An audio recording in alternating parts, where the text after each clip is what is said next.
Market లో invest చేసి మీ డబ్బులు డబుల్ చేసుకోవాలనుకుంటున్నారా? సుందరరామిరెడ్డి గారి లైవ్ సెమినార్ కి అటెండ్ అవ్వండి.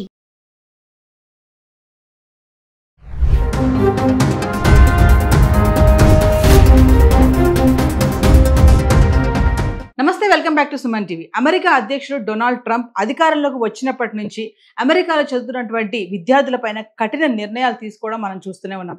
ఇప్పటికే H1B ఫీజు భారీగా పెంచి కొత్తగా దరఖాస్తులు చేసుకునే వారికి షాక్ ఇచ్చిన ట్రంప్ మరి అమెరికా వస్తున్నటువంటి విదేశీ విద్యార్థుల ప్రవేశాలపై యూనివర్సిటీలకు షరతులను అంటే పరిమితులను కూడా నియమించడం చూస్తున్నాం. మరి దీనిపై మరింత సమాచారం అందించడానికి ఫోన్ లైన్ లో అందుబాటులో ఉన్నారు అనలిస్ట్ మందరి కృష్ణారెడ్డి గారు. Over to sir. American president Trump మరొక కొత్త నిర్ణయానికి శ్రీకారం చుట్టారు. యూనివర్సిటీస్ అన్నిటికీ ఆయన ఒక సర్క్యులర్ జారీ చేశారు. ఆ సర్క్యులర్ ప్రకారంగా మొత్తం విద్యార్థుల సంఖ్యలో ఆ యూనివర్సిటీ లోపల 15% మాత్రమే వలస వచ్చినటువంటి విద్యార్థులకు అవకాశాన్ని కల్పించాలి. 85% విద్యార్థులు అమెరికాకు సంబంధించిన విద్యార్థులు మాత్రమే ఉండాలి అనే నిబంధనని జారీ చేశారు. ఇలా ఏ యూనివర్సిటీ అయితే ఫాలో అవుతుందో ఆ యూనివర్సిటీకి ప్రభుత్వం నుంచి నిధులు వచ్చే అవకాశాలు ఉంటాయి. రకరకాల స్కాలర్షిప్స్ ఆ స్టూడెంట్స్కి వచ్చేటువంటి పాసిబిలిటీస్ కూడా ఉంటాయి. ఇంకా అనేక రకాల ఆపర్చునిటీస్ ప్రభుత్వం తరపున కల్పించే అవకాశాలు ఉంటాయి. కాబట్టి అలా యూనివర్సిటీసు 15% ఎవరైతే పరిమితంగా లోబడి ఇతర దేశాలకు సంబంధించినటువంటి విద్యార్థులు తీసుకోవడానికి సిద్ధపడతారో వారు గడువులోగా ఇన్ఫర్మేషన్ ఇవ్వాలి.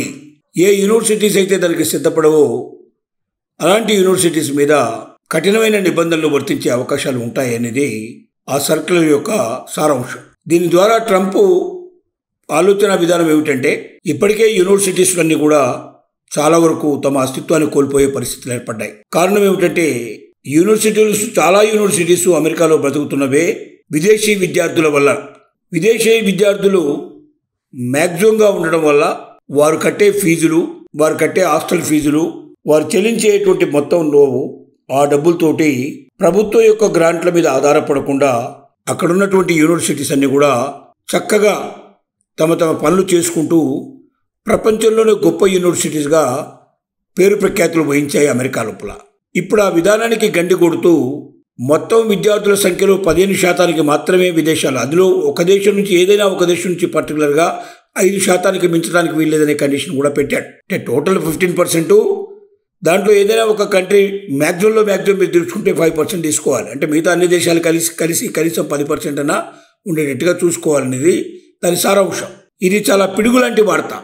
యూనివర్సిటీసు దీన్ని ఫాలో అయినట్టయితే అసలే ప్రభుత్వాల నుంచి వచ్చే గ్రాంట్స్ చాలా తక్కువ. ఆ కొద్ది మొత్తాలతో యూనివర్సిటీ నడపడం అనేది సాధ్యం కాదు. స్టాండర్డ్స్ మెయింటైన్ చేయడం అనేది సాధ్యం కాదు.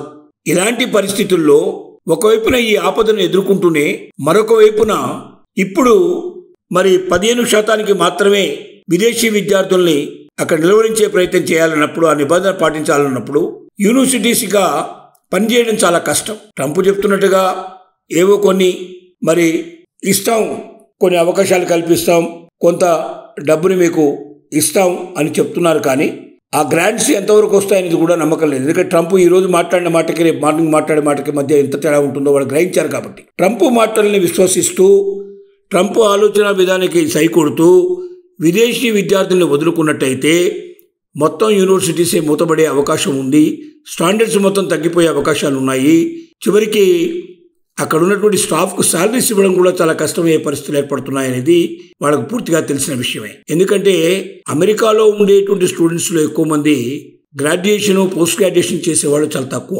అండర్ గ్రాడ్యుయేషన్లోనే ఎక్కువ మంది ఆపేసేటువంటి అవకాశాలు ఎక్కువగా ఉన్నాయి. మరి అలాంటప్పుడు గ్రాడ్యుయేషన్, పోస్ట్ గ్రాడ్యుయేషన్కి విపరీతమైనటువంటి గిరాకీ ఇతర దేశాల నుంచి వచ్చి ఇతర దేశ విద్యార్థులు పోటీ పడి ఎంట్రన్స్ ఎగ్జామినేషన్స్ పాస్ అవుతూ ముందుకు వస్తున్నారు.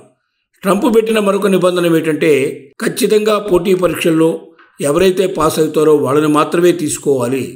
అలాంటి పోటీ పరీక్షలు ఖచ్చితంగా ప్రతి సంవత్సరం జరిపి, అంటే ప్రభుత్వ పరంగా జరిపేటువంటి పరీక్షలు, ఇటు యూనివర్సిటీ జరిపే పరీక్షల్లో ఎవరైతే కృతకృత్యులు అవుతారో వాళ్ళకు మాత్రమే అక్కడ సీట్ ఇవ్వాలి. అంటే క్వాలిటీ ఆఫ్ ది పీపుల్ మాత్రమే రావాలి తప్ప క్వాలిటీ తగ్గిపోయినటువంటి వ్యక్తులు రావడానికి వీల్లేదనేది దాని సారాంశం. ఏది ఏమైనప్పటికీ ఈ నిర్ణయాన్ని అమెరికాలో ఉండే ఏ ఒక్క యూనివర్సిటీ కూడా ఆమోదించేందుకు సిద్ధంగా లేదు. వీటి మీద కోర్టులకు వెళ్ళడానికి కూడా సిద్ధపడుతున్నాయి.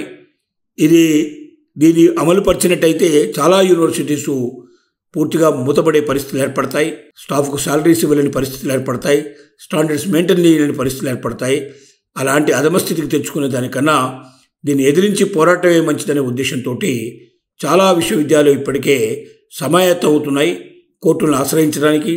అలాగే సెనెట్లో కూడా వాళ్ళకున్న ఇన్ఫ్లుయెన్స్ను ఉపయోగించి వాళ్ళ ద్వారా ఈ బిల్లును రాకుండా కాపాడుకోవాలనేది కోరిక వాళ్ళకు ఉంది. ఈ ప్రయత్నాలు చేస్తున్నారు. ఇప్పటిదాకా అమెరికా యూనివర్సిటీస్ రాణించడానికి ముఖ్య కారణం విదేశీ విద్యార్థులైనటువంటి మాట ఎవ్వరూ కాదనలేని సత్యం. అసలు వలసవాదులతోటే ప్రారంభమైన అమెరికా ఇవాళ వలసవాదుల్ని వదలడం అనేది చాలా విచిత్రంగా ఉంది. ట్రంప్కు సంబంధించిన పూర్వీకులంతా ఎక్కడి నుంచి వచ్చారు?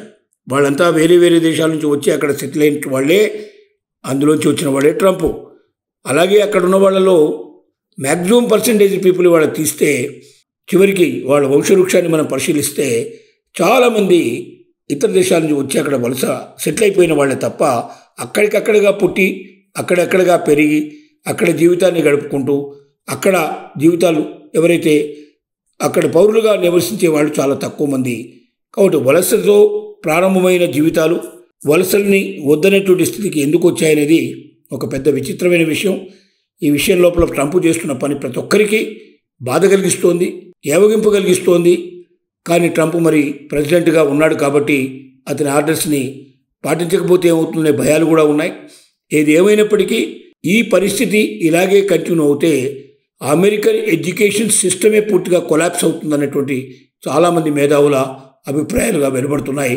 ఈ పరిస్థితులు మరి ఎటు దారి తీస్తుందో, ఈ విధానానికి మరి పులి స్టాప్ పెడతారా, ఈ విధానాన్ని కంటిన్యూ చేస్తారా ట్రంప్ అనేటువంటిది వేచి చూడాల్సిందే తప్ప మరో మార్గం లేదు.